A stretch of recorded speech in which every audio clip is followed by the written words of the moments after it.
Good evening, everybody. Yeah, the thunder rolls. The thunder rolls, man.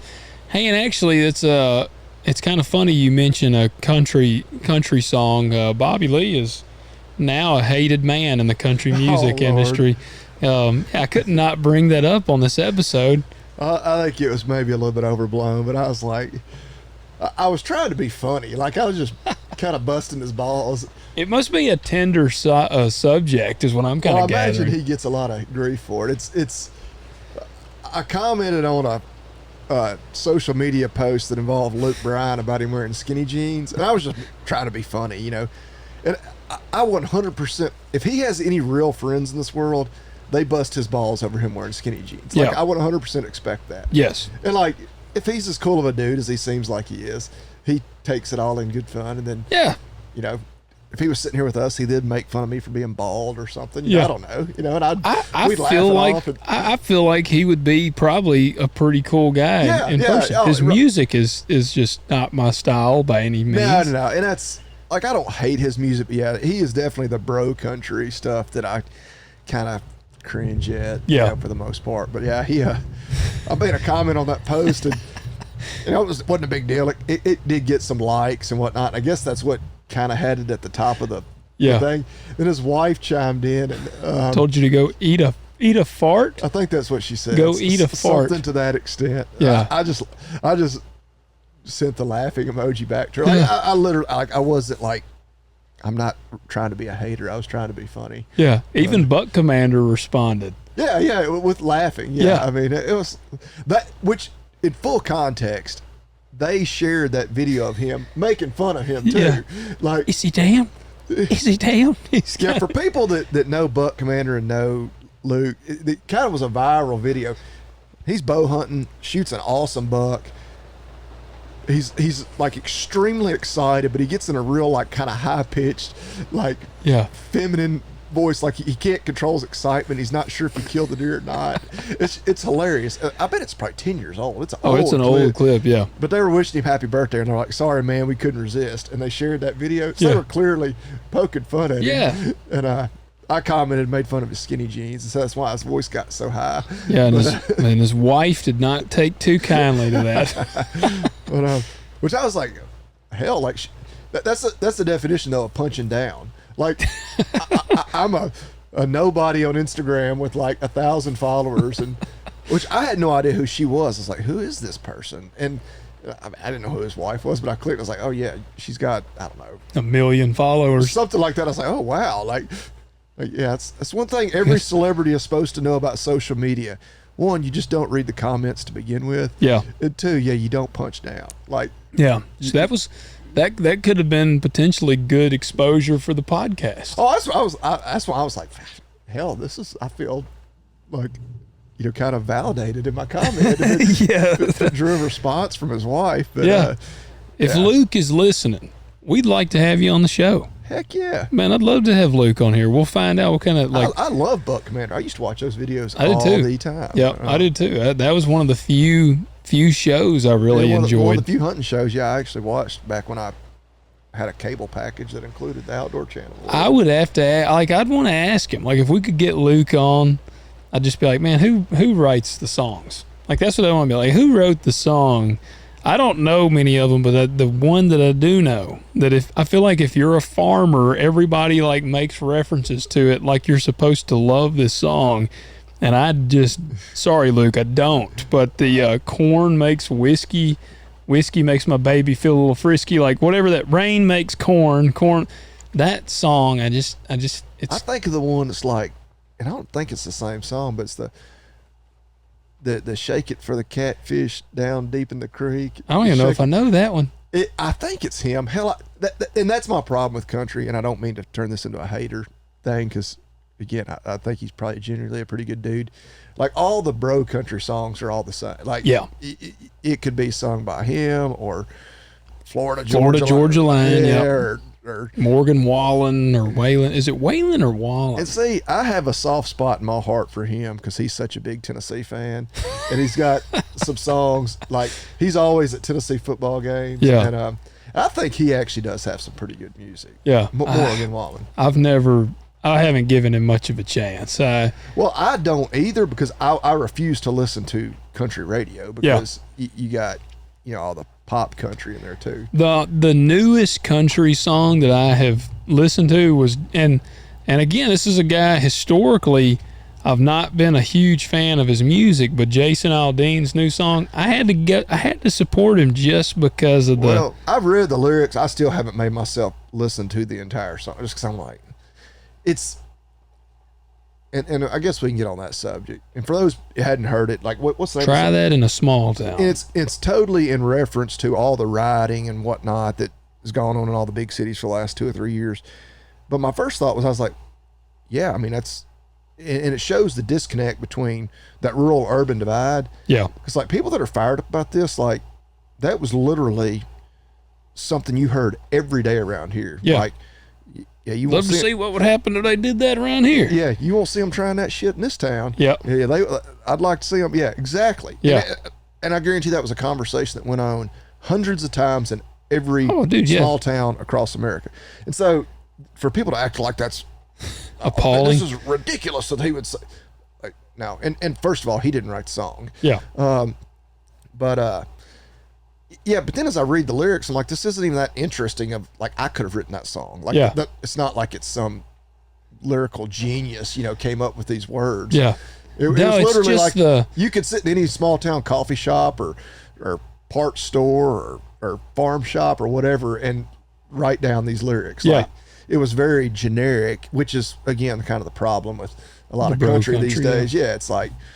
There's nothing deep to it at all, which not that I'm a. I just appreciate that he's put it out because the entertainers are notorious for, catering to the left. So like, I just have a soft spot whenever one of them's like, man, screw this. I'm gonna go with I'm a conservative, so I'm gonna go that route. And I know people be like, well, that's hypocritical because I get annoyed whenever they talk politics. But I'm like, well, if there's going to be all this geared to the left, I like having some geared to the right. And that's the crazy thing. I don't think, obviously that song's going to resonate with the right more than the left, but there really wasn't anything kind of overtly political about it. Yeah. It was pretty much, you're not going to come to a small town and burn down our city and loot our businesses and vandalize and attack people. I think you said something about punching a lady or something. Yeah, I mean, it was but it shouldn't be that shouldn't be a political thing. That should just be like a decent human being. Right. But it is a political thing now. And you're right, because it's a mostly peaceful protesting, which was weird. And I don't even know, again, I just talked about how I don't have TV. I can't tell you the last time I turned on CMT. I don't either. I couldn't turn it on if I wanted to. I don't get that channel. Do they still play music? I don't know if it's like MTV where it's just gay reality shows all the time. Yeah. It's not actually music videos, which in this day and age, I don't know. Because if anyone wants to watch it, if I wanted to watch that music video, I would immediately go YouTube or Instagram, or I would assume it's all over any of his social media. Yeah. But it's like MTV or CMT. How dumb are you? First of all, if something comes out as political, okay, your audience is gonna lean really hard to the right. Yeah. But I say that there was, and again, I don't want to stay on the subject too long. But there was something. Again, I just catch it from social media. It was at one of the country music award shows where they were doing some shit with, it was, they had what's the shit the liberals are doing now where they like to have the, well, they like to cut their wieners off. Yeah, stuff like, they had cross dressers and stuff like tranny dancing stuff. Yeah, but what do they call those? Drag queens. Yeah, they had a drag show. Yeah. And we're kind of, that's where I at the couldn't think CMT Awards. Yeah, and again, it was one of those things where I didn't really waste any of my time, so I feel kind of out of place to even mention it. But it was this was going on at the country music. But you got to remember, a lot of those people, they're a lot of them aren't country. Well, oh yeah. Well, that's the thing. Yeah. Like you turn like this guy couldn't quite make it in pop music, and so he just put on some cowboy boots. Yeah. And started singing in blue jeans, and they put it on country radio. And like, no, this should be on like whatever hip hop 100 or whatever. It doesn't belong on country radio. Yeah, that's what gets me. So yeah, you got a lot of those types, and it's just like, yeah. But anyway, yeah, that's talking music with Talk Dirt to me. Hey, well, that's what makes us who we are. All right, I'm going to dial this back a little bit. Yeah, the rain is. I've got hay that is actively getting wet for the second time. I cut hay on Sunday, was going to bale it on Tuesday or Wednesday, and Tuesday evening we had like a 10% chance of rain, and it dumped 1.5 inches on us. Yeah, it was nuts. I was like, I've gotten hay wet this year already, and I cut it knowing there was rain in the forecast, just thinking I knew better than the weatherman. Well, no, I listened to that asshole this go around, and that 10% chance turned into 1.5 inches just downpour. Well, I told you it was your fault. Oh yeah, no, it's classic. Like, no rain in the forecast, cut some hay, you'll get rain, and it did. And I checked it this evening actually when I was on my way home from work, and I was like, all right, it would have bailed tomorrow, which I got to work tomorrow. Would have been Saturday before I could. But anyway, as we sit here and record on Thursday night, but doesn't sound like you'll be bailing tomorrow. Well, I wasn't going to anyway because I got to work. But now I don't know when I will bail it. The good Maybe news, Monday. After you got to work Monday. I got to do it Saturday or Sunday, or then it's going to be Wednesday, and then what'll happen is it'll rain next Tuesday. Yep. But anyway, my hay is actively getting rained on, and it's the same farm that got rained on last time. I'm going to end up getting through the year without getting a single decent bale off that entire farm. Yeah. I'm going to have at least one more cutting, maybe two. Well, if it makes you feel any better, all my stuff is loving it. My corn is loving it. My beans are loving it. I rode around and checked. Oh, yeah, it's good for everything of mine except for that. And it's only 10 acres of hay. This hay back here is jumping. And this wasn't especially good hay. I didn't get it fertilized after first cutting. And so it wasn't, it's probably only going to be 20 or 25 rolls. It won't be that now because I feel like every time it gets rained on. And seems wet like and dries, shrink. wet and dries. Yeah, it's like throwing a T-shirt in the dryer when it's too hot or something. Well, that's like, so we did Cargill did their field day. You did talk about that. So you hosted a big field day. Yeah, man, it was pretty neat. So where our farm story is, we're not done with it yet, but Cargill, I had talked to them earlier in the year. They had kind of approached me, actually because of the podcast. They were like, one of the guys that reached out to me was like, I know that you're not afraid to like kind of put yourself out there. So he was like, we like to do these field days. And he said, would you want to host it? And the building wasn't up yet, but we had been planning it. So I said, yeah, man, I said, that'll probably work out just right. We should have a parking lot and have a building. And it did work out. I mean, we didn't have electricity or anything like that, so no AC yet. But, it was funny, man. So Cargill did everything. Like, they asked me if I had recommendations on, like, they wanted to have porta potties brought in and the tents and chairs and all that. And I gave them, we got a local guy literally right down the road that does porta potties. I used my Public Square app. Is it one of my landlords?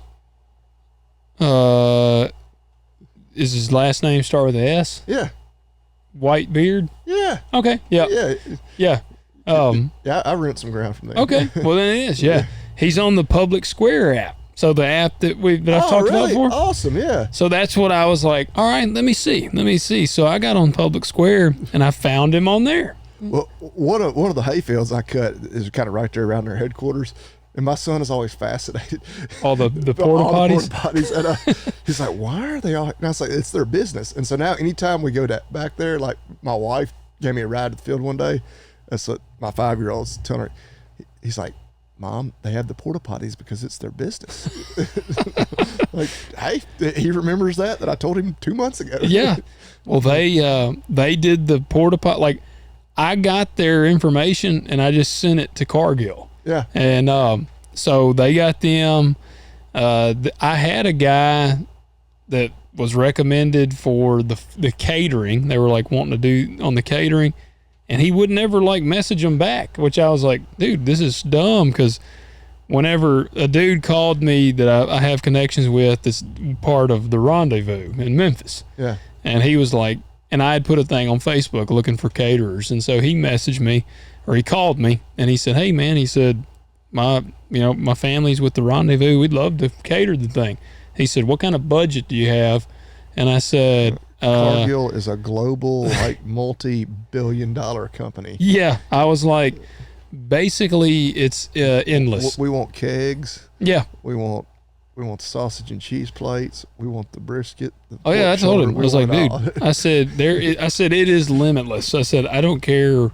I said, I'm just passing. I guess the charcoal ribs are what Rendezvous is famous for. Yep. And so, and that's what he was like, would they want ribs? I'm like, well, hell yeah, you got to have the ribs. And so, if Rendezvous is catering and there aren't ribs there, I mean, I don't. And people love to hate on the Rendezvous. They're like, it's overrated. It's a tourist trap. Whatever. Okay, whatever. It's good barbecue. It's good barbecue, man. Like some of the ribs, but again, they brought them from Memphis, so it was about a 30-minute, 40-minute drive. Yeah. So some of the smaller ribs had kind of dried out a little bit, but the bigger ones, we ate them again because I'm skipping ahead here. I'll just say this: we had a lot of barbecue and ribs and baked beans and slaw and stuff left, and Cargill was like, all right, man, that's yours. You take it and do whatever you want to with it. And I was like, I bet you it was almost 2 full slabs of ribs in there. And that's not that much left over. Well, it was probably 2 pounds of barbecue or something in there. Like, oh yeah, well, that's a couple of sandwiches. yeah. I was like, well, man, because at first they talked about taking it to their workers at Hales Point. And I said, yeah, man, that'd be great. I said, take them, surprise them. And then nobody was going to Hales Point. And they're like, man, that's an 1.5-hour drive from here. And I said, yeah, it's a pretty good drive. And they were like, yeah, we're not going, so you can have it. And I was like, okay. So I got all that. And, yeah, the barbecue was really good. But the ribs, they were good because we heated them up in the oven that night for dinner. Man, yeah, they were all good. And I actually really dig the Rendezvous there, like at the Rendezvous, because it is a cool setting. And that's kind of a lot of people that are haters on it are like, it's the food's not that good. It's kind of in the alley in downtown. Yeah, like, and if you've never been there, it's a little bit of a touristy thing to do, but it's a neat place. Yeah, you kind of everybody needs to go at least once. Yeah. I think it's neat, and I mean they did a great job catering, and food was good. But I tell you, so the stuff was really neat. It was only a handful of farmers there, and there was a lot of Cargill people there, and they actually kind of were saying they were glad because some of them had never even been on a farm. Like they said, some of their Cargill people had actually never stepped foot on a farm, and some of them, like some of their office staff, or because it was some for Minneapolis, Southern Illinois, Missouri, so they were from all around, and because the funny part, so they brought the tents the day before. Well, they built a road to come into the store. Well, the road didn't used to be there, so the wires were low coming in.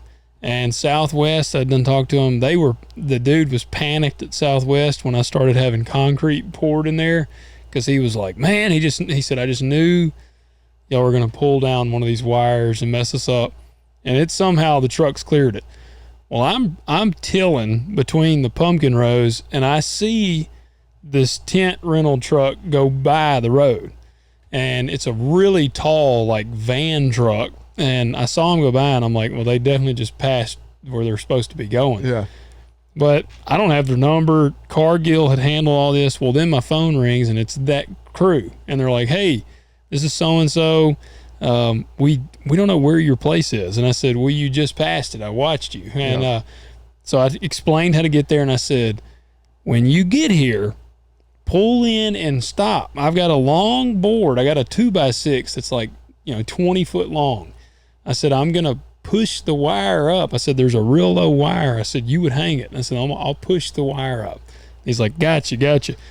So Totally safe. yes, yeah, no, yeah, it is. But I've no times pulling down. Well, when y'all used to, we would have beans down at my house and or corn, pulling the combine in. There's a couple places where we would have to do that to get the combine under wires, low wires going across the road. I've pulled a bunch down. I've pulled a bunch of wires down. Oh, where? I'll hang them with something. You'll get to the field and it'll be like 700 feet of wire like dragging in there. You just keep going. Yeah, you don't stop. Yeah, you do not stop. Like you'll see the poles like shaking as it like rips the stuff off of them. But that's theoretically speaking. I admit to nothing. But so the truck, I see him coming, and I'm watching.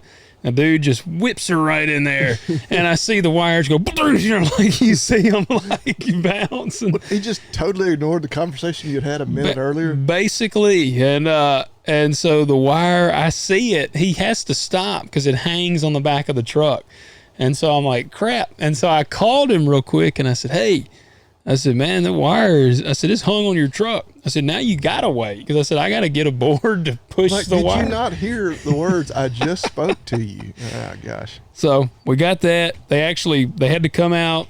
Man, it was a AT&T line. So if anybody was without service for a couple hours yesterday, the day before yesterday. Then, well, I was about to say, we're recording on Thursday, so what would that have been, Tuesday? It was Tuesday. Yeah. Yeah, if you were without service, then blame it on the tent rental guys.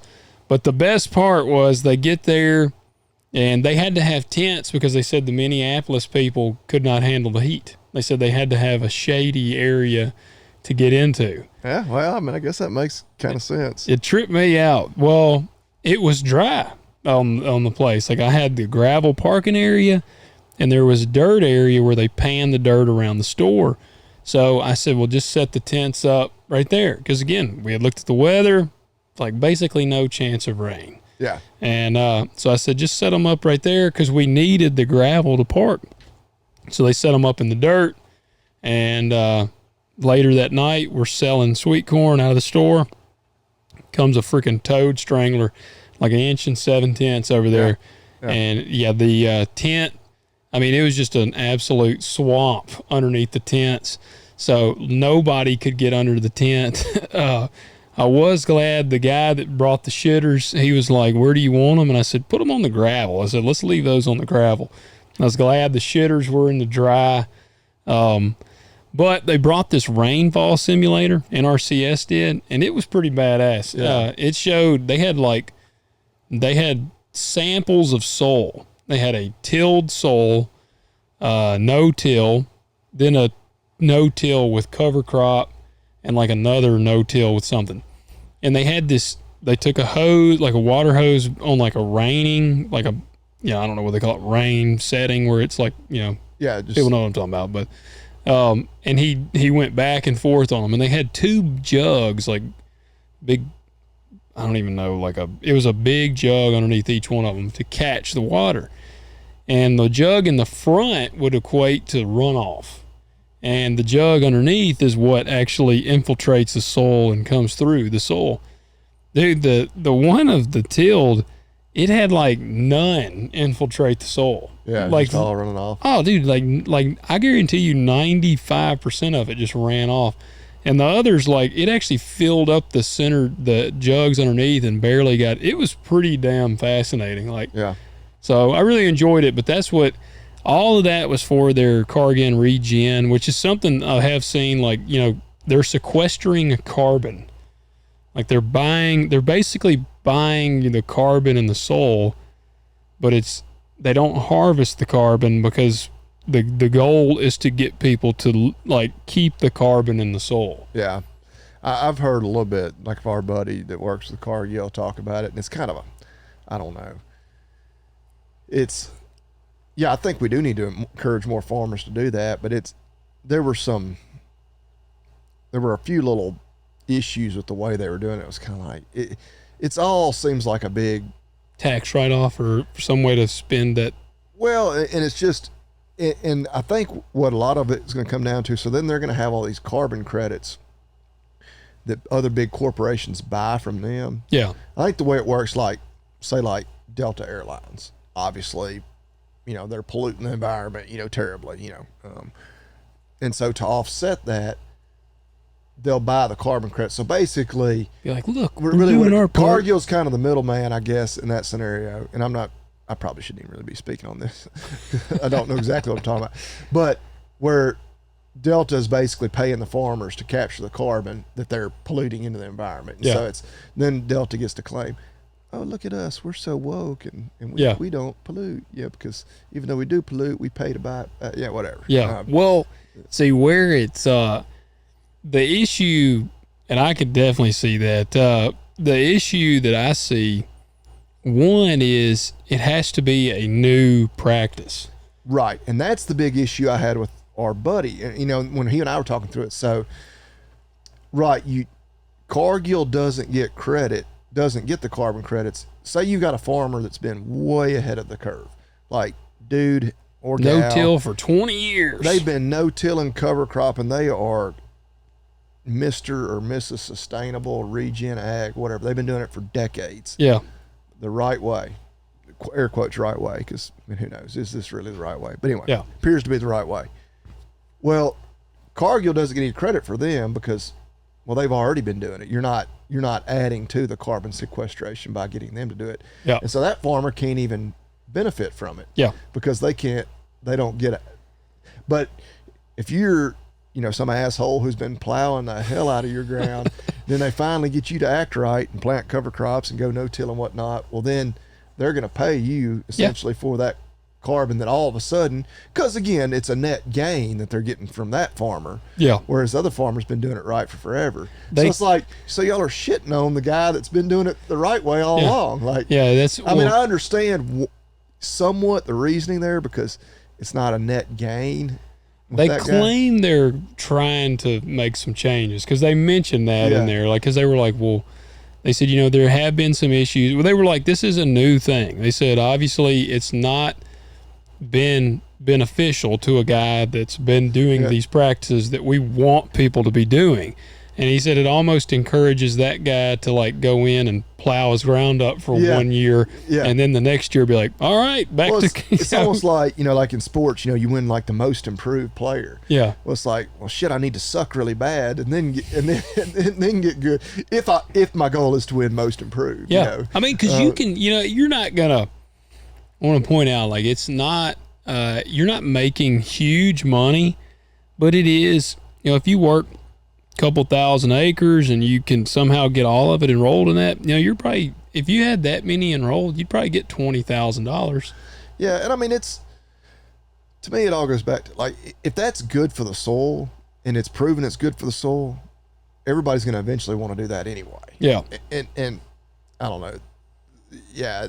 The whole fact of like, we're then letting these other companies buy the credits and like, what? Like, it's all, it's not all for pure of heart, it's just to make these companies feel better and to pat themselves on the back and get like social credit points, basically. And so it's all like, part of me just rolls my eyes at it. I did tell one of the guys up there, I said, because he's actually an avid listener of the show, and he lives, I don't even remember what state he lives in, which I won't give too much information about him.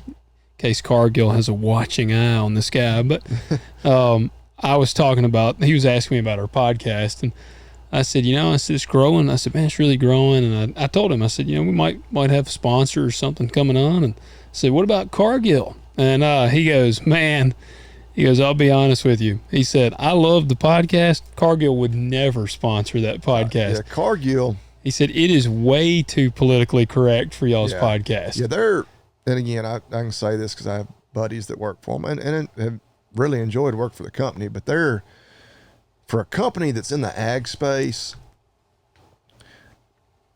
I don't think it would be out of line. They're pretty woke. Oh yeah. And that was actually his words. Like they are, and that's what my buddy, and he's, I mean, he's gay, so, we've. But he expresses like some of his distaste with it too. but I'm like, I don't understand the need for them to be woke. It's not like with their clientele, yeah. Right. And it's like, okay, well, they're a global company, but it's not like people are like going to protest their products. Like you don't even, you have a hard time putting your hand on their product and saying, it ain't like it's a Bud Light. You're going to say, well, I ain't buying that shit anymore because it's, not woken up. Yeah. I mean, they are the middleman of the grain. Yeah. So. It's like there's no real even need. But again, I'm a guy like a tiny farmer here in West Tennessee, and they're a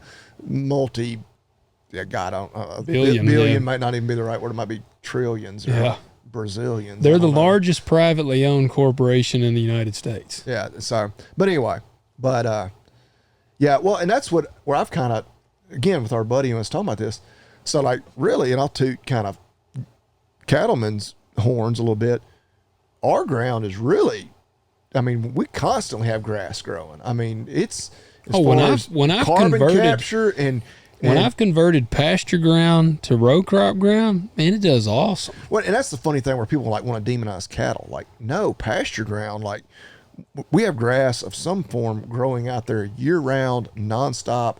And there's a ton of the organisms and things that microbiome and all that's out there is like, if you dig up, what did the guy told us, if you dig like I can't remember the dimensions, but you should have he said a healthy soil has about 10 earthworms. Like if you dig so deep in like a square area that he was mapping out. And I think you would have no trouble in a pasture digging ground and finding earthworms. As long as you're not like overgrazing and doing stuff like that. But yeah, I mean, I feel confident in saying like the way we rotate and we don't overstock ours, like I could come no-till your pasture ground, the not as steep parts of it. But no, I'd get over it. I got over Lee's place there. I could get across it. But I could no-till that place and I wouldn't have to fertilize it for probably 2 or 3 years.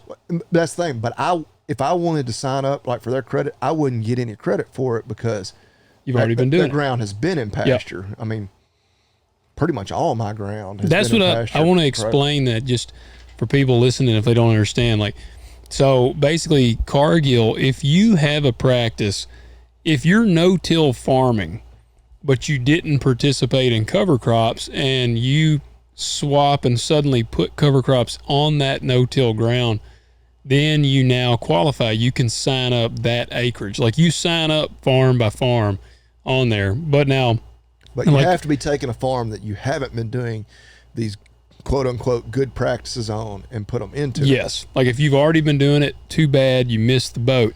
Yeah, you get penalized for having been ahead of the curve. So that's where it's silly. The one thing that's nice about this because I operate with FSA and NRCS. I'm in the NRCS, the equip and tape, or not tape. It's the TDA and equip are two of them here in our state, and they'll pay you a certain amount per acre for cover crop and this stuff.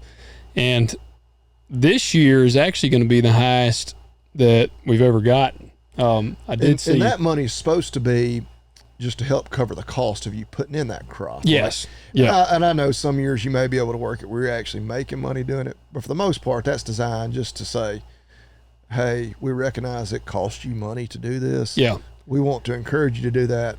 We're going to help split the bill with you, you know, more or less. That's where it's set. I don't know who sets it, because I tell you, like, there's been times where you might make $40 an acre.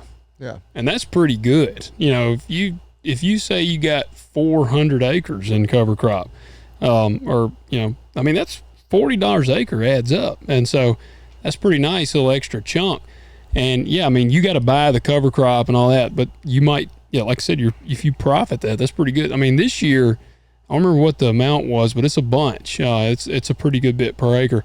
It was funny when I called NRCS and started talking to the guy up there, and I was expressing my interest in cover crops. This was like 2 years ago, 2 or 3 years, whenever I started, and I was like actually interested in the cover crops. He was like, whoa, you're not just calling because it pays? And I was like, No, I actually want to do this. Like you're genuinely interested in doing it and doing it the right way. Yeah. But a lot of the guys that are doing it, they're just like, all right, how do I get the money? Yeah. What's the minimum I got to do? Yo, what's the minimum I can do where I can make some money? Like that is like how many species? Like, so, okay, you max out at 2 species. What's the 2 cheapest I can plant? Yep. Like the easiest to get this done. Check all the boxes where I get my check. Yeah. I mean, and I mean, seriously, he was like, like I was one. He was blown away that you were genuinely interested in it. Yeah. And then we ended up talking about cover crops on the phone for like, I think like 30 or 40 minutes, because then he's like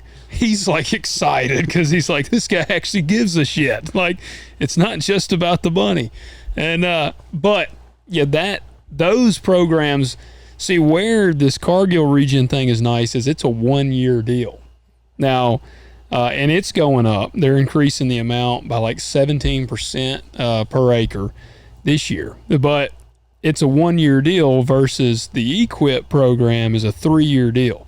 So it can get hairy. I mean, when I sold that one farm, it was in a 3-year contract with EQIP, and I had to write the state of Tennessee a letter and like had to get basically their permission to break that contract to sell the farm. So like it was interesting. So that is the one thing I do like, the year-to-year contract more so than the 3-year deal. But that's the gist of those. So yeah, well they kind of on the county program planting the cover crops. And again, all this, like I don't know, I love to complain. I guess they kind of shit on the cattlemen, but I was doing a rotation of annuals. I'd plant a summer annual that I would harvest either for hay or graze it. Not that different really than you planting corn and harvesting it. I was just harvesting my crop for hay or forage purposes. And then I would come back in there in the wintertime and plant winter annuals, a cover crop essentially. Yep. And so I went up there and I was like, yeah, and everything qualified. Well, they came out to check it. They're like, man, this is great, except it doesn't count because you didn't have like a grain crop here in the summer. I'm like, what does that matter? Like the whole goal of the program is to keep the crop growing year round to benefit the soil and the environment. Like, what does it matter if my crop was harvested with a hay baler or a combine? Yeah. Like, that should not matter. Like, still, this is going to lay out all winter long if I don't plant the cover crop. Yeah. And it like, don't matter to the government, man. Right. And they were like, you're right, but yeah, that's the rule. Yeah. I'm like, well, that's dumb. Yeah. And I only had like 20 acres, so it wasn't even that much money, but still it was like that. It would have covered basically the cost of my seed or close to it. Well, you know, I think I talked about when I did, because I did a 5 species cover crop with them, and it was radish, turnip, crimson clover, I think some wheat, and then maybe rye. Yeah, some cereal rye. Yep. And the radish or the turnip, one of those two, it was like a minuscule amount that goes into this mix. Oh, yeah, because those seeds are, on a percentage of like weight. Oh, yeah. Oh, yeah. It was like nothing because those seeds are tiny. Yeah. Tiny. It was nothing. And they were like, they got the bill, and the bill was wrong. Because I just had them send it from my seed company to NRCS, and he was like, hey man, the turnips aren't on here. And I was like, what? And he goes, the bill, it doesn't have the turnips on here. And I said, well, they put turnips in the mix. I told him, I said, I just sent a picture of the species mix we needed and sent it to him. I said, they got it. He goes, man, we're not gonna be able to do this. And like at that point, I'm probably $45 or $55 invested per acre in the cover crop. And I'm like, yeah, man, I gotta have this. And he's like, well, man, I don't know what to tell you. If that's not in there, we can't fund it. And so like I called my rep, and I was telling him, and he goes, hold on. He was like, you're gonna tell me that we literally put all this shit down there, and because of like half a pound of turnips to the acre or some shit, he was like, they're not going to pay. He goes, over some effing turnip seeds. Like he was like getting fired up. And I said, yeah. And he was like, let me see what I can do. So it turns out they had put them down, and they had just there was an error in when they built somebody it. in the office didn't put that on the invoice. Yeah. And so they got it fixed. They got it cleared up. And I mean, they went out and checked. Like NRCS went out and they checked. Yeah. Yep. And they were like, "You're good, man. It's there." But yeah, I was like, "Good God!" I mean, it was literally like over nothing. So yeah, they don't play around because they're not. They don't have to. They don't. They're the government. It's the typical. Which and the guys in our office are great. I love them. Yeah, up there. I mean, because I've gone to them about I had some problems with some ditch crossings, and I'd actually gone to a local guy that does dirt work. I was like, I need some culverts redone, like some fairly major dirt work, more than I could do with just a tractor and front end loader. Yeah. He's like, man, he said they're a pain in the butt, to deal with, just because it's going to take forever. He's like, it might be worth going and seeing if they've got some cost share on this. And they're they came out and they looked at it and they're like, yeah, we could do this. Right, we're going to go ahead and tell you. By the time we do all this, and you do it like the way that we're going to have to make you do it, like you're better off just letting them put it. Because these guys, he knew the guy that was doing my work. Yeah. He's like, they're going to do it right and do it, but without having to go through all the government hoops. Mm-hmm. He's like, yeah, you don't want to get us involved. I was like, well, I appreciate y'all saying that. Yeah. Well, oh yeah. I'll give a shout out, man. Ethan is the dude that I deal with up there. He's the man. Yeah. So rarely do I commend a government employee, like a government worker. Ethan is not your typical, which again, our whole office up there, we're pretty damn fortunate. I mean, we got all of them. I'll get Phil, Ethan, all of them at our FSA and in our CS together. Bobby's still up there? Bobby is up there, yeah, because I hadn't been up there in a while. I watched him get hit in the head with a hammer. Did I ever tell you that? Did you hear about that? No. So, yeah, the claw part of a hammer, actually. Man, I've always wondered when I talked to him, I'm like, he just doesn't seem quite. Yeah, ever since he got hit in the head with a hammer. No, but no, those guys are great. Well, I got to share this real quick then. So, Bobby. Yeah, you damn well have to. Will Hayden, I don't know if you remember him. Yeah. So, I used to, one of my best friends back in elementary school, and they lived in the square in Covington up there. And so, when I was a kid, I'd go over there, spend the night. We were probably, 13 years old. So this is what I thought. Not be like recently, a no. Government. I was in there one day, and Ethan got really tired of Bobby's crap. He just hit him in the head with a claw hammer. I was about to say, if you get hit in the head with a hammer, like on the job, on a government job, you're probably set. Yeah, you would be. You would be. But no, so damn, he didn't even get. No funds, didn't get workman's comp. And Tom White, I don't know if you know Tom. Tom White was there. I don't know if I know him. It was a bunch of us, but we were building a tree house at Will's house, and they were up in the tree, and for some reason Bobby chose to stand under. We had a rope they were tying the tools onto and pulling them up there, and Bobby's standing under it, and he's looking up, and man, the hammer, it just comes off of the rope, and he's looking up and it hits him right in the cheek. Right below his eye. I mean, it gives me I'm picturing Home Alone when the iron comes. It was very out much out of the laundry chute. Yeah. Oh, dude, and it clocked him right here, and he had to go. I think they had to take him to the hospital, and he had to have stitches and stuff. But it was. Damn. I mean, Bobby's lucky he doesn't have a glass eye right now. But yeah, I need to ask him about that. I keep forgetting. I can't remember if I've asked him about it. He may not be able to remember it. He may not. He may be like, what claw hammer? Might give him PTSD. But no, those guys are great. I don't want to bitch about them. It's just I'm bitching about the red tape, and they bitch about the red tape. Yeah. They're regular dudes like us. Ethan he's a duck hunting machine, man. I was hoping he'd be at the field day, but I think he's actually and they might have had it now, but he has a child on the way, and it might be they might be giving birth right now. I don't know. It's because he was I cannot commit because I am literally going to be, my wife is giving birth right then. So typical government employee, they don't ever work. That's right. So, but no, they are great.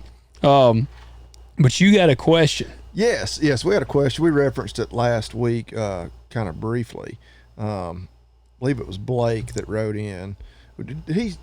how did he submit that? Just I think on our website. through our website. So yeah, as a reminder, you can go to Talk Dirt Podcast. TalkDirt.com. TalkDirtPodcast.com. Hey, before you do jump in that, he did submit it on our website. Yeah, appreciate you doing that, but appreciate that, and we got to give a shout out again, dude. The people are knocking it out of the park. Oh well, that reminds me. So yeah, we're up to what, 76 reviews. 76 reviews. So it's looking very likely that we're going to hit our goal, but you got to keep putting on the steam. Somebody listening right now, yeah, I'm talking to you, has not left a review or a rating. Yep. Hit pause. Go do that. It's going to take you 15 seconds. Hell, you don't even have to hit pause, do you? I think you just probably scroll don't. to the bottom. You're probably right. Yeah, you can keep listening as you do it. So as I'm sitting here talking to you, go leave the review. We're at 76. We said 100 by the end of September. Yep. I got to thinking today, and I did the math, looked it up. Our 100th episode will be the next to last week of September. Oh, dang. We'll get to 101 episodes by the end of September. So that'd be cool. We get to 100 reviews before we get to our 100th episode, or even by the 101st. We're going to have a prize pack. I think we've pretty well set it in stone that we're going to have somebody's going to come join us in the studio. You're going to be here in the studio with us. Sitting right here between us. Yep. In our lap. We only have 2 chairs. One of you got to share either my lap or Bobby Lee. His chair doesn't have armrests, so it'd probably be easier. Yeah, Logan's bigger than me though, so he's got a bigger lap. So, and then we'll have a little bit of course, we got the hats. The hat's an easy one. We'll put together some other stuff. We're going to come up with some cool stuff. I had mentioned the Volquartsen rifle. As cool as that is, I've only got one Volquartsen gun, and I'm buddies with the guy there. So well, and 2 then, which again, F the ATF, but yeah, the legal rent stuff, especially if they have to cross state lines. Well, and then would we have to do like a background check? Yeah, I guess we would. Yeah. Maybe we can hook them up with a. We would totally be on board with doing it under the table. But, we don't want you to get a felony. Reality is, we're not going to spend a couple $1,000s on a rifle. No, maybe a Montana knife company knife. That'd be a pretty sweet gift. Yeah, we could work. We could mail that to them, like if they had to fly. We're trying to work on some sponsorships, and you could even get somebody to just donate something like that to help us out on the giveaway. Yeah, we could pull some strings. But yeah, we got it. We still got 24 more reviews we've got to get within the next that's about 9 or 10 weeks. Yeah, if we don't get there, we've gotten we were at 40 3 weeks ago. So but we got to keep up. Put on more steam, and then we want to get to 200. Dude, and here's the deal. If I check it, if I check right now, I guarantee you we have at least, 3 to 4 to maybe 5 times. I don't know. It's a substantial more larger number than 76. A lot of people are listening but aren't taking the time to leave. So we need you guys to do it. Come on. It sounds silly, and I know I've listened to a lot of podcasts that I have not reviewed. But I try, especially, some of the smaller ones like us, take 2 minutes. If y'all want to see Luke Bryan sitting here with us, and we make fun of his skinny jeans in studio, then you better leave us a rating and a review. Oh, and if he gets here and he's wearing skinny jeans, we're going to make fun of him. Oh, yeah, we will roast him. You can bet your butt on that. Yeah. But I feel like he could take it. It's one of those deals where if none of his friends have ever made fun of him, then it's because he doesn't have any real. That's what I was going to say. He's just got a bunch of clingers on. Yeah, yes, man. But I think he probably has some good buddies, and they probably make fun of him. He's like, look, man, it's part of the gig. Yeah. I make millions of dollars. The chicks like it. I make millions of dollars putting these some bitches on, and so I suck that gut in and squeeze into them. Yeah. Before I go out on that stage. Yep. Well, there you go, guys. Leave us a rating and a review. Remember, you will be here in studio with us. We're going to cover your travel costs, swag. You get to, we'll pay for your stay while you're here, take you out to eat, and hang out, and you get to chill with us, get some swag. And if you're watching on YouTube, hit that like button and hit subscribe and share this with your friends. So So Blake's question, he said, I guess specifically was asking me, could you go into more detail about freezer beef business? And so some of the questions he asked was how much you charge, how much it costs to be processed, how I find new customers, pros and cons, that sort of thing. So, which how much you charge is going to vary, because I've looked, I try to price myself competitively with other people in our area, and then just searching the internet, looking at people in other places. Seems like the closer you are to more of a population center, the more people charge, which we're fairly populous compared to a lot of people. You see a lot of people like they're in the middle of Nebraska and they're selling beef. Yeah. Obviously they have like 7 neighbors. Yeah. And all of them raise their own beef. Yeah.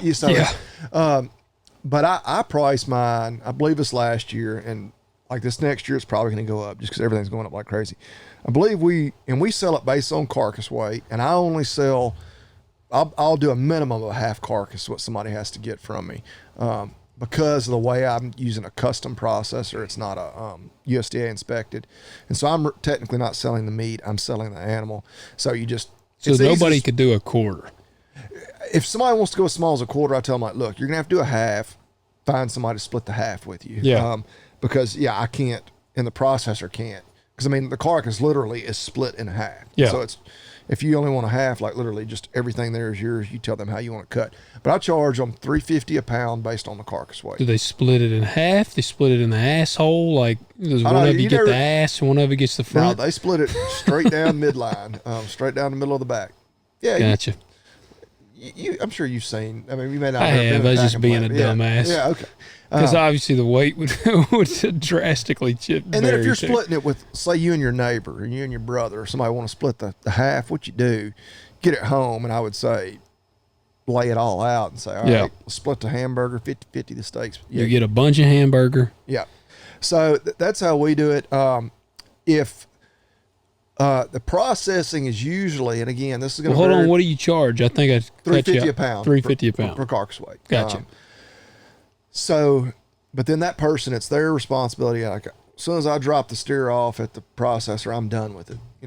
I find out what, I usually call or text the processor later that day to find out what it weighed. Then I'll let my customer know, hey, this is what you owe me, this is what it weighed. And then they talk with the processor, tell them how they want it cut up, whatever. They pay for the processing. Processing usually for about that size animal, or I say about that size, I don't even think, we're usually around a 700-pound carcass, about $500 for the whole thing. So if you're getting a half, and most people are buying it in half increments, about $250. And so that's all the cost for somebody buying it. What else had he asked? Which, if you're going through a USDA inspected processor, it's going to cost a good bit more. Now, when you're doing that, though, you can sell the meat. So then I could go and get the meat, and then sell it just by the individual cut if I wanted to. Now, I'm not looking to get into that detailed process. Now, the one time I've used a USDA processor, it did cost a lot more than I thought it should have. Like my jaw nearly hit the floor. It's just funny to me. That's why I just laughed thinking about how silly it is, because it's like, all right, here, I got this cow you're going to buy, and we're going to take it, but I'm going to deliver it.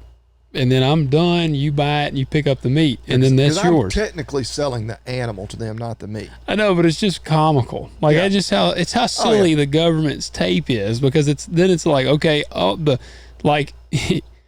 if you did here's what's comical to me to think about this scenario.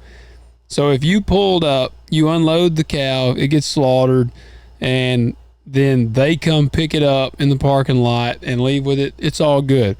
If you go and same people you're dealing with, you take the cow, it gets slaughtered, you get the meat, and then they pull into the parking lot and meet you, and then you sold the meat to them right there, you are breaking the law. So when I first started doing this, and it was out of ignorance, and I don't have any problem admitting this, because one, I don't think the government would screw with me on this, although I wouldn't put anything past them. They like to shoot people's dogs and all kinds of other stuff, shoot their wives and all sorts of other they're things. holding a baby in the doorway. Yeah, but when I first started doing it, because I wanted to be as full service as I could be, I would pick up the meat, I would pay for the process, and I charged my customer more because I paid the processing. Yeah. And I would deliver it. I'd do everything but cook it for them. Yeah. I put it in their freezer. You should have done that.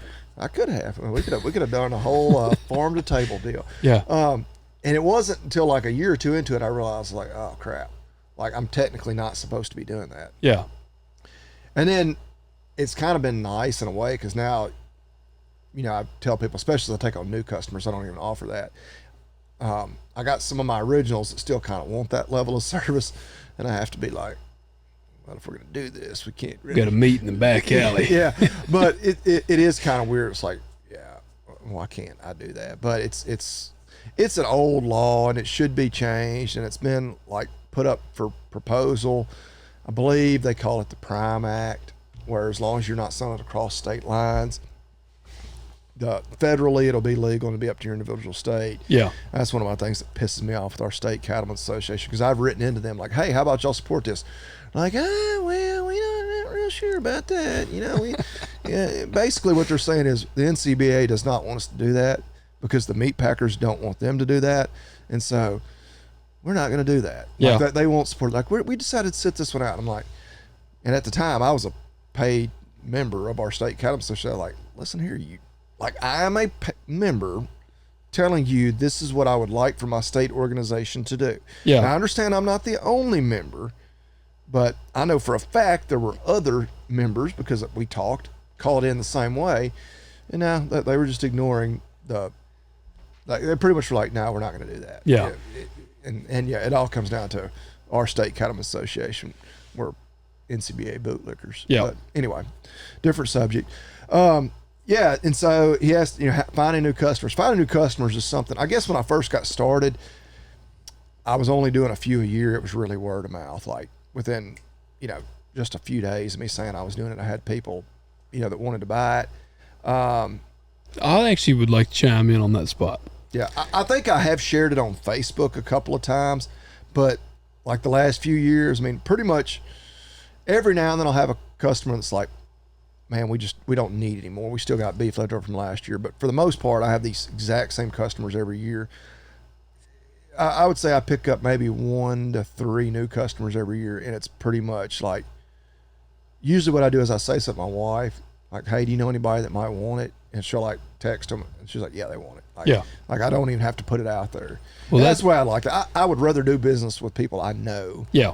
And that's what I was going to say with that. Yeah, obviously that, but I'll tell you, if this is a route that you're like thinking you really want to get into, I'll speak from a different side, would be strictly from a marketing side. Dude, ads on social media and you can tailor them. You can really tailor them in. If I was trying to feed out like 100 head a year, and there are some folks in the area that probably get close to that much. Yeah. I see some of those, they're advertising on social media, but see, you could set a 25 or 40 mile radius when you set where your ad is, like who it goes to, and you could set the radius of the reach, and you could kind of select their interests and all this. I mean, so you could find them, and man, I think you would probably beef. I've learned from doing the farm store ain't even open yet, but like we've been there selling sweet corn a few times. Everybody's like, what else are you going to have? Are you going to have this? You're going to have that? I've had a bunch that are like, you're going to have some beef and all this stuff. So, well, if you're ready for beef, I mean, at any point, we'll have to get hooked up with the USDA inspected process, which we've got a new one in the area. I know you used them. Yeah. We can probably make that happen at some point. Well, I got to get refrigerate. Where it's silly from my end, all right, I got to have the refrigerators because we do want to do that. I want to get some refrigerators that are USDA certified. The damn crazy part is, like, if we take a steer or cow, whatever, have it processed, I got to have the damned refrigerated USDA trucks pick it up and bring it to my farm. You can't have, I can't go there with a pickup truck and coolers and get the stuff and take it from there to the store. Now, and I'm talking a 20-minute drive. Like, for people that are listening, this is a 20-minute drive. You got to have a refrigerated truck that's USDA certified to move it from there to there. This is just asinine. It is. All the effing hoops. Like, keep asking Logan about this out there, anybody, because there's about a 50-50 chance that it will be a total speakeasy to get the beef. Yeah. It'll be out back. Might have a certain knock on the door. You're going to have to give the password, and okay, you can step into the back room and buy the beef. Yeah. Because by the time, and then you have to charge more, because I'm sure they don't deliver it to you for free. No, yeah, no. And, yeah. Oh, my. And see this, again, I was just totally ignorant to that. Like, I didn't realize. And I'm not surprised that you have to have, coolers and whatnot that are checked periodically by the health department, USDA, whoever, probably all of them. They all want their, their cut, whatever fee. Yeah. But my gosh, like that is, yeah, because you'll all be safer because a government guy drives it there. Yeah. But, and see, I mean, like for me, if I was like, okay, if I bought a refrigerated truck, well, damn, I've just added a significant, like I've got to sell a lot of beef just to cover the cost of that truck I just bought. Yeah. That's almost one of those things where, and again, we're kind of on the record here talking about it, but I just would be like, no, this is USDA inspected. It's stamped USDA inspected. Like, I mean, if we were selling like truckloads of beef out of there, like every week or every month, okay, eventually they're probably gonna check you, but are y'all really gonna screw with us? Selling just a little bit of beef out of a cooler. I would like to have, I've said before, I'd like to make moonshine and bourbon and stuff. So maybe I'll just start, like you said, we'll just have a speakeasy. You can come in, you can get your illegal beef, and I might even have some moonshine there. You can get both. Yeah. We'll just start running them again, man. We're going to go back to running. Yeah. Before you know it. We'll be Copperhead Road. Yeah, that's what my son's favorite song, so that would be fitting. Levi loves Copperhead Road. Yeah, but did he have anything else? Well, he's just asking about that. I'll even say this, and I almost sounds like I'm bragging, but like I now have people that are reaching out to me. They're like, "Hey, you got any beef?" And which I only have it pretty much once a year, and I'm like, "Well, no, I'll put you on the list." So after a few years, again, depending on you get established. Yeah, people are gonna, and again, you might want to grow this into where you're feeding out year round. And that's actually one of my big upgrades I'm hoping to make on my farm is redo some facilities where I can. So I fed out 8 or 9 this past year, maybe 9, I can't remember. But that's about the max my facilities could hold at one time. Is in their current setup. But I'm going to try to improve on that. Your pros and cons. I mean, the pro, probably the biggest pro is that you stand to make just a little more money per animal than you do, say, selling them. Because I take my 800 to 900 pound steers that we're normally selling by the truckload, and I keep back 8 or 10 of them to feed out. And so, I'm making just a little more money per head on them by selling it direct to the consumer than I would selling it to somebody who's then going to feed them out, who's then going to sell it, to a meat packer. It's rewarding. I generally, you don't make a lot of money, and maybe I'm not charging enough. I don't know. I certainly know some people in our area that charge a lot more, and that's kind of how I set my price. I feel like, well, I can probably not going to charge as much as them, but if I'm just a little less, I've got a value there for my customer. But then I end up putting meat in my freezer that essentially mine ends up being kind of free for me because the rest that I sell covers it. But so I don't know, and then just the cons is the government. It is. That's a big one. It's labor intensive. I would say if you're going to feed out one, like say you're going to start out, you just want to feed one, that you're going to keep half of it and sell the other half. Feed out 2 or 3. It's the exact same amount of work, whether you're feeding out 2 or 3 is whether or not you're feeding out one. Your facility, again, you may need to be sure you got the room to handle that many at one time.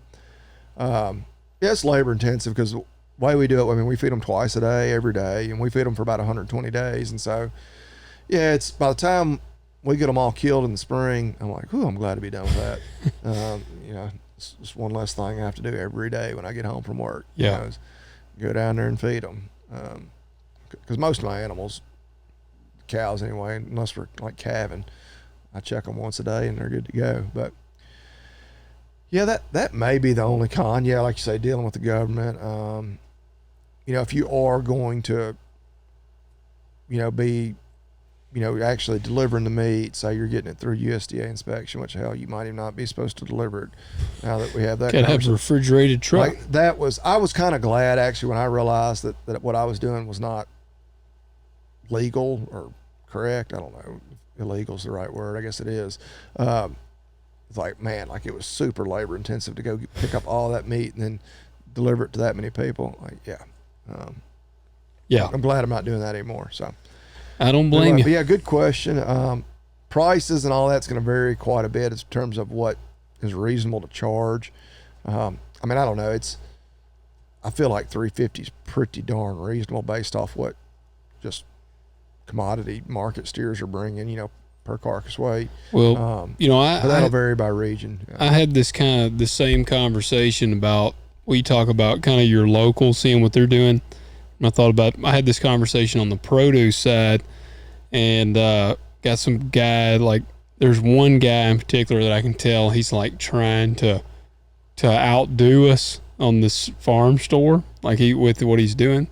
And I told one of the dudes from Cargill, we were talking, and I said, yeah, we got one guy. I said, he's trying to outdo us on everything. And I said, that's okay.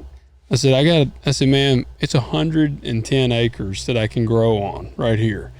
I said, I will grow a lot and have bulk and drop my prices.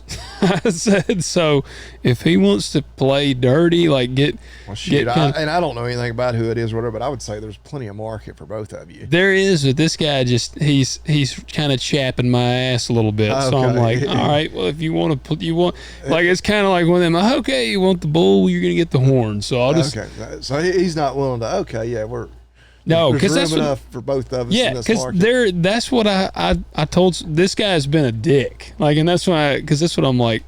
I don't care. There's other guys growing pumpkins. There's other guy. I have no problem. Like, we'll even discuss.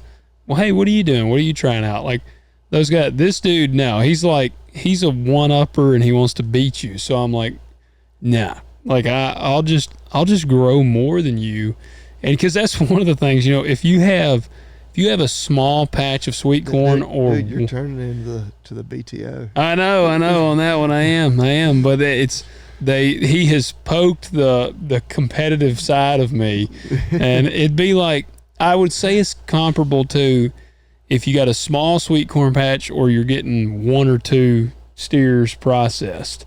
You got to be higher on the price.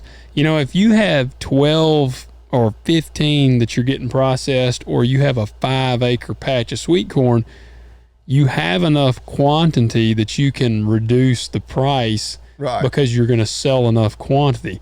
Like, and it doesn't mean you drop the price so cheap, but it does put you in a little more. Oh yeah, yeah. You can be stronger competitively because you have the bulk to make up for it. Oh yeah. So that's one thing to think about. Like, and again, yeah, I'm only going to this tactic potentially because a guy has just finally made me mad. So I'm like, all right, well, you want to play like that? I'll play like that. So, I got a company for us, and I'll let you fire us up there. Yeah. Well, Sleepy Joe, I saw a good, you see the video where he was meeting with like somebody from Israel. I don't know if it was Prime Minister or what. Was he falling asleep? And he was like, it literally looked like he might be dead, but he was talking. And it was like, what is he doing? But it was like he was falling asleep. And they're like, yeah, what do you expect? You got all the, you made him get rid of all the cocaine in the White House. Yeah, he ain't got his hype pads. That's a good point. And that's where, you know, I'm kind of like, okay, you know, I might not have too much of a problem with him having cocaine in the White House. He needs a little performance-enhancing drugs. Yeah. Uh-oh. Okay. Let me start off with 2 words. Made in America. Technical difficulties. I don't know why we don't put it on this damn soundboard. Yeah. Like, there's a button right here. Like, Hit one button. We could replace the cheers or We got several things we could replace. When we say a joke, we really ought to do some of the canned laughter. Like That's right. I feel like we're missing out a little bit. Yeah. I actually am going to reference a company we've referenced before. Okay. Because we got a lot of new listeners and it's been a little while. And I just picked up 2 things from this company today. Okay. And that is Palmetto State Armory. Yeah. And I'm actually an affiliate of theirs, so I'm not very good because I don't even know the link. But I think that I'm pretty sure I could drop a link in the description, maybe that'll give you some percentage off. Maybe, I don't know. I think you can. I know you. Yeah, I know you can on YouTube. Like, well, I'm affiliated with them in some way, but so I've got, I love my ARs.